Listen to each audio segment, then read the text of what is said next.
Halo semua, selamat datang di Himata Talk. Selamat mendengarkan obrolan menarik dari kami ya.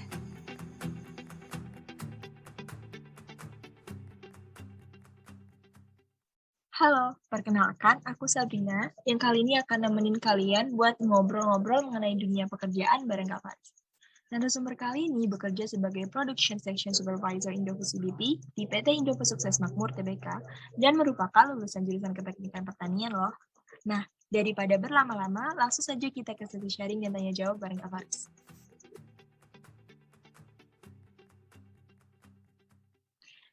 Jadi begini Kak Faris, beberapa dari teman-teman TEP ini kan masih awam dan sedikit sekali pandangannya mengenai dunia pekerjaan. Nah tentunya untuk fresh graduate, pekerjaan itu sangat penting gitu, karena mereka sudah lulus, kemudian mereka akan terjun ke dunia kerja. Nah boleh nih dari Kak Faris sendiri sharing-sharing atau mungkin bercerita mengenai pengalaman ketika pertama kalinya memasuki dunia kerjaan. Pernah mengalami nervous kah atau bagaimana gitu? Ini langsung saya jawab atau gimana? Langsung jawab Iya ya? boleh langsung dijawab. Ya. Ya. Sebelumnya selamat pagi teman-teman. Assalamualaikum warahmatullahi wabarakatuh. Salam sehat teman-teman. Walaupun kita lagi di masa-masa sulit seperti ini, teman-teman juga harusnya sehat-sehat selalu, jaga kesehatan, jaga protokol kesehatan. Karena sekarang adalah yang paling berharga itu kesehatan, bukan apa-apa. Terus tadi pertanyaannya kalau ditanya nervous atau enggak, ini langsung aja ya kita ke intinya. Yang pertama kalau nervous sih pasti ada. Cuman kalau namanya orang fresh graduate itu kan ada yang basicnya dari organisasi atau ada yang enggak kan. Kalau yang basicnya dari organisasi di kampus udah biasa ngomong, setidaknya nervousnya tidak terlalu banyak. Kalau biasanya teman-teman yang belum pernah banyak organisasi pasti nervousnya berlebihan. Jadi kebanyakan perusahaan-perusahaan gede itu nyari orang yang udah berpengalaman dalam organisasi. Kebetulan saya juga dulu tes di Indofood sini dilihat itu CV saya karena alhamdulillahnya dulu sering aktif di organisasi baik Himateta, baik di Imatetani, baik di Forda, baik di pernah ikut EM dan lain-lain. Jadi ya alhamdulillah CV saya terpenuhi. Jadi untuk organisasi itu sendiri, kalau dibilang dalam dunia pekerjaan itu sangat perlu. Apalagi kayak saya kerjanya di industri pangan kayak gini, di pabrik gede kayak gini, di pabrik yang membuat makanan dengan euforianya sedunia malah.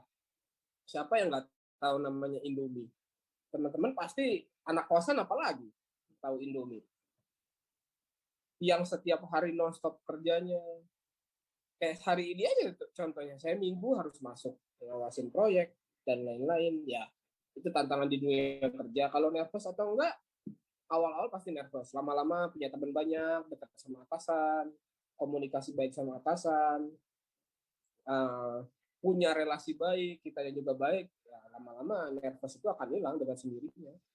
Jadi teman-teman kalau mau uh, sukses di dunia kerja juga, minimal ikut organisasi 2 atau 3 organisasi lah, ikut kepanitiaan apa gitu banyak.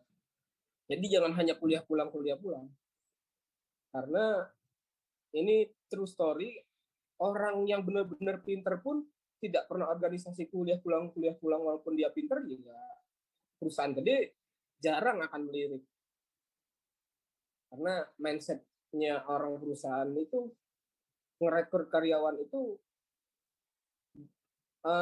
tidak hanya dari skala nilai, cuman nilai juga perlu. Kalau dari pengalaman Mas Faris selama ini sih begitu.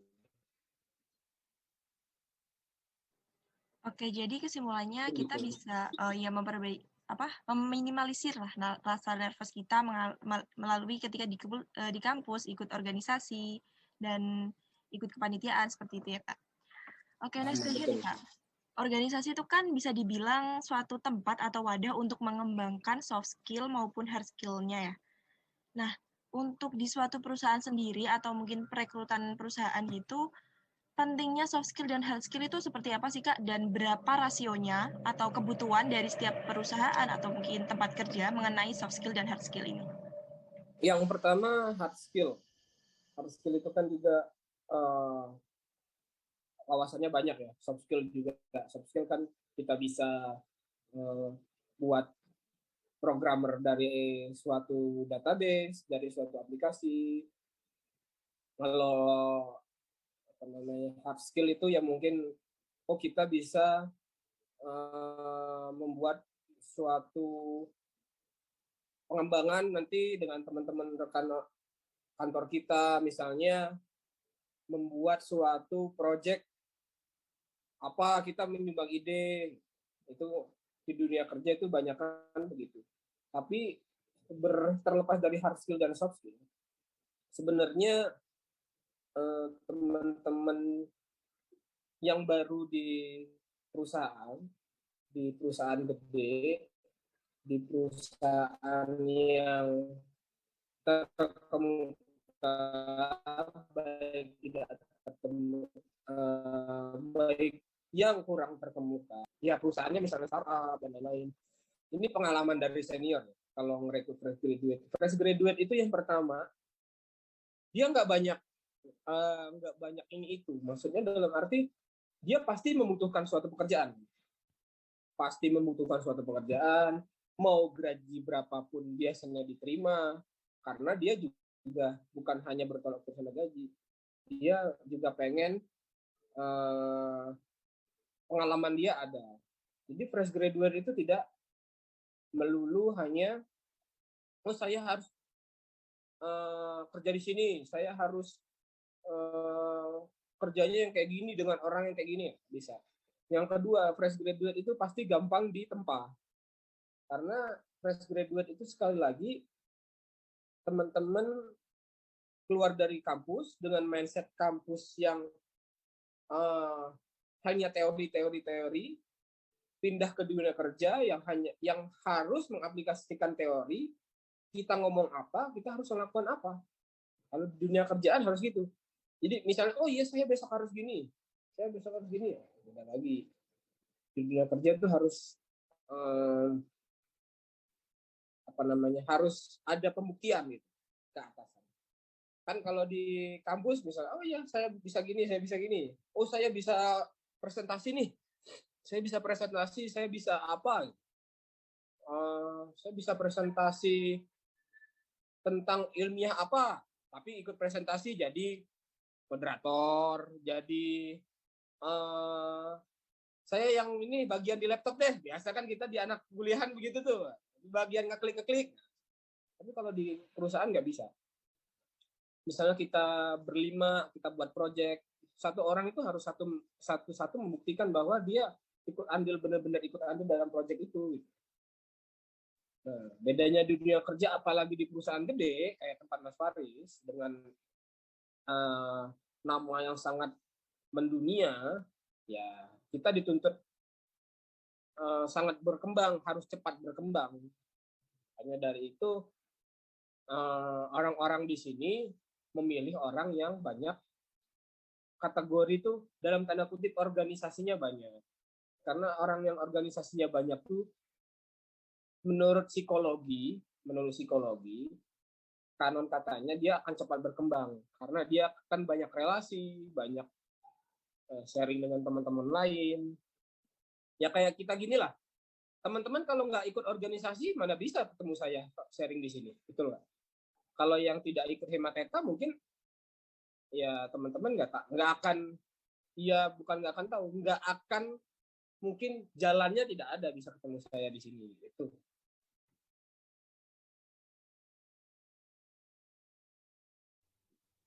Ya mungkin itu. Ya, baik, terima kasih Kak. Nah, pertanyaan selanjutnya nih Kak mengenai passion nih. Sebenarnya ketika kita memilih suatu pekerjaan, passion itu penting nggak kita memilih suatu pekerjaan ini sesuai passion kita ataupun kita mengalir saja sesuai kemampuan kita ini apa? Dan gimana caranya supaya kita itu tahu passion kita ini di apa dan bagaimana cara mengembangkannya.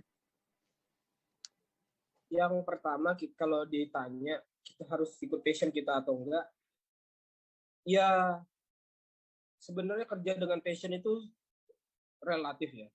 Karena kalau kita semerta-merta, oh kerja saya harus dengan passion saya, ya kita nggak dapat kerja juga.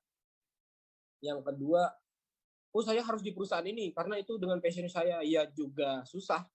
Karena kantor kan melihat, perusahaan kan melihat kita dengan kapabilitas kita, oh anak ini bisa diajak berkembang. Contohnya, teman saya kuliah ilmu komunikasi, tapi sekarang kerjanya di perbankan. Apakah itu passion dia? Seharusnya tidak, karena basic dia kuliah tidak kuliah tentang ekonomi, tentang hitung-hitungan ekonomi, sedangkan dia kerja harus hitung-hitungan ekonomi. Nah, disitulah teman-teman dituntut untuk berkembang dan menimba ilmu lagi.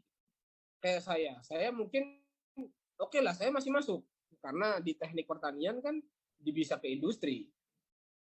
Sedangkan saya sekarang kerjanya di industri. Ya kalau dibilang masuk passion, ya bukan passion saya di sini.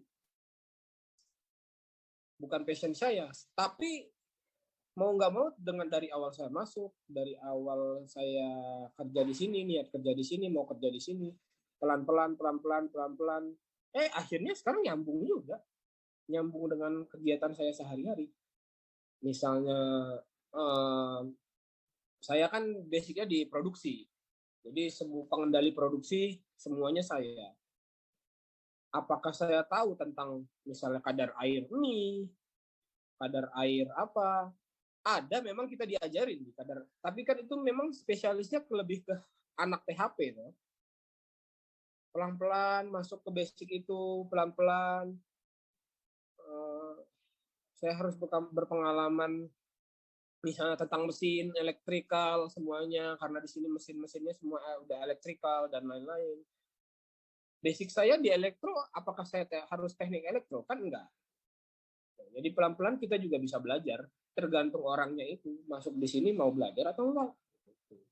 Jadi kalau tentang passion itu nggak harus passion sih kalau zaman sekarang, kayaknya kerja itu di mana aja asal kita bisa menyesuaikan gitu. Itu kalau menurut saya. Oke, jadi zaman sekarang ini tidak melulu menuntut tentang passion ya, karena perusahaan sendiri melihat dengan kapabilitasnya. Di mana Iya, kita dituntut untuk berkembang, menimba ilmu, dan nanti kita pelan-pelan betul. akan menyesuaikan. Oke, baik.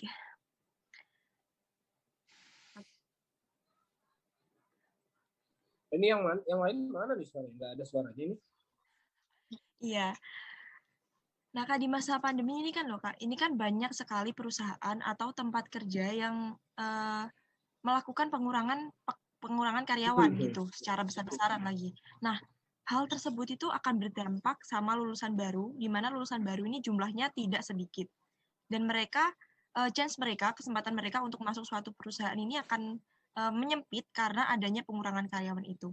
Nah, dari Kak Faris sendiri ada saran atau mungkin motivasi, bukan sih sekedar tips gitu untuk lulusan baru supaya mereka itu bisa tetap produktif dan menyalurkan apa yang mereka dapat di perguruan tinggi setelah lulus di masa seperti ini. Kalau di masa seperti ini, yang pertama kalau dulu saya sebenarnya saya dulu nggak langsung dikerja di Indofood.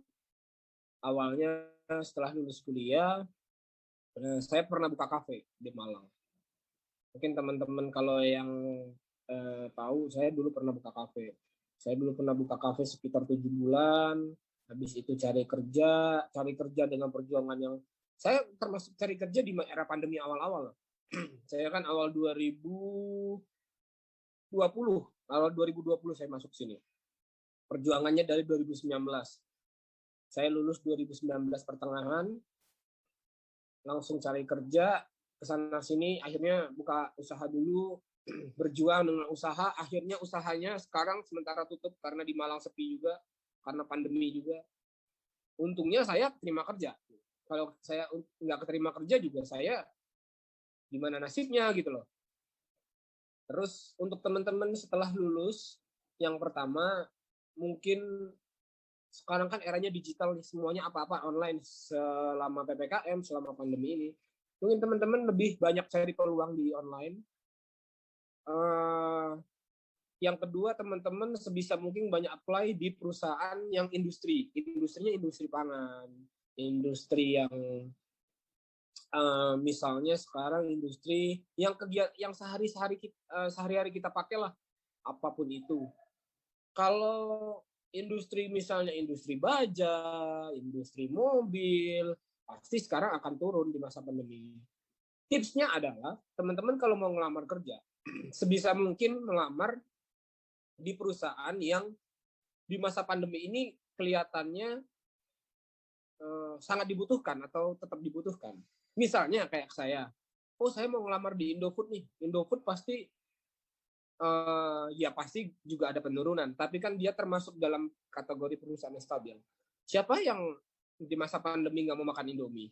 Misalnya, siapa yang di masa pandemi tidak butuh susu, misalnya susu kental manis, misalnya susu Indomilk gitu, kan bisa teman-teman apply ke sana yang peluangnya lebih banyak. Misalnya teman-teman sekarang ada 2 perusahaan yang membuka lowongan. Di perusahaan baja satu, di perusahaan industri satu. Mana perusahaan yang peluangnya paling banyak? Pasti perusahaan yang peluang paling banyak adalah perusahaan yang industri pangan. Karena industri pangan itu setiap hari itu jalan terus. Jalan 24 jam itu jalan terus. Rodanya berputar terus. Walaupun ada up and down, tapi movingnya cepat. Gitu. Jadi teman-teman kalau di era pandemi, ya yang punya basic pengen usaha, boleh usaha online, ngajak temennya, dimasukin di toko-toko online terkemuka, terus juga sekarang ini kan banyak peminat tuh, di orang pada di rumah semua, tinggal klik jualan apa. Sekarang nggak melulu harus kerja di kantor sih kayaknya, memang banyak teman-teman usaha, banyak teman-teman yang hanya di rumah duitnya banyak. Mungkin sekarang tuh zamannya ada yang trading mungkin di sini. Tuh, itu banyak juga tuh kesempatan peluang bisnisnya. Nanti kan orang biasanya orang trading, nanti ketemu rekan trading, ketemu siapa. Jadi nggak melulu harus kerja di kantor memang. Itu sih. Oke. Tadi kalau nggak salah saya dengar di bahasan beberapa yang pertama-tama tadi kalau suatu perusahaan itu melihat fresh graduate itu adalah fresh graduate yang nggak banyak ini itu, terus mereka membutuhkan pekerjaan gitu. Mungkin bisa lebih dirincikan lagi nih Kak. Apa sih yang dilihat dari perusahaan itu ketika mereka memutuskan untuk merekrut fresh graduate? Yang pertama, fresh graduate itu gampang dibentuk. Fresh graduate itu gampang dibentuk. Fresh graduate itu dalam arti nggak banyak ini itu gimana? Misalnya kalau pegawai yang misalnya udah berpengalaman, kerjanya udah 2 tahun. Pak, saya mau gajinya gini ya. Pak, meskipun mungkin dia nggak banyak minta apa-apa ya. Kebanyakan kalau misalnya orang yang udah berpengalaman kerja 2 tahun nih dari perusahaan lain, masuk ke perusahaan ke perusahaan itu, dia ngerasa nggak nyaman, pasti dia akan keluar cabut, nggak nyampe 2 bulan cabut, nggak nyampe 2 bulan cabut, nggak nyampe 5 bulan cabut. Nah, kalau fresh graduate itu kan ketahanannya udah, apalagi dari arah organisasi, ketahanannya tuh udah bisa ditempa, dimarahin atasannya memang dia belajar, dimarahin atasan karena dia kesalahannya ini ya, tapi tidak fatal banget ya, namanya dia belajar.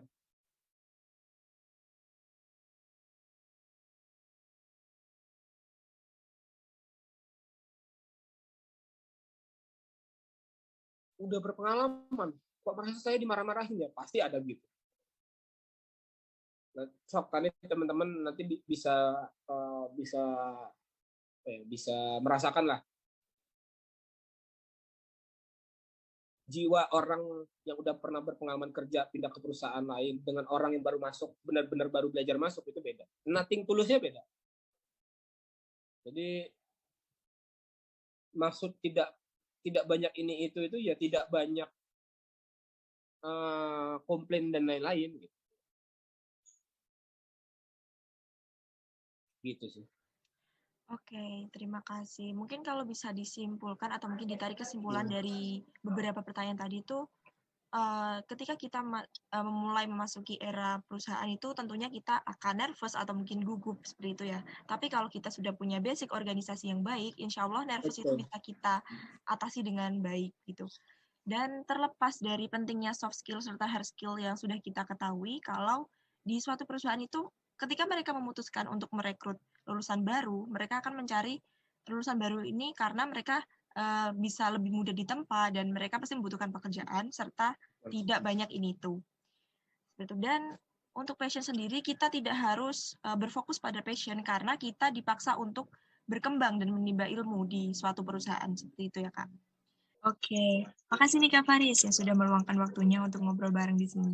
Apalagi masih di tengah pekerjaan. Sekali lagi terima kasih banyak.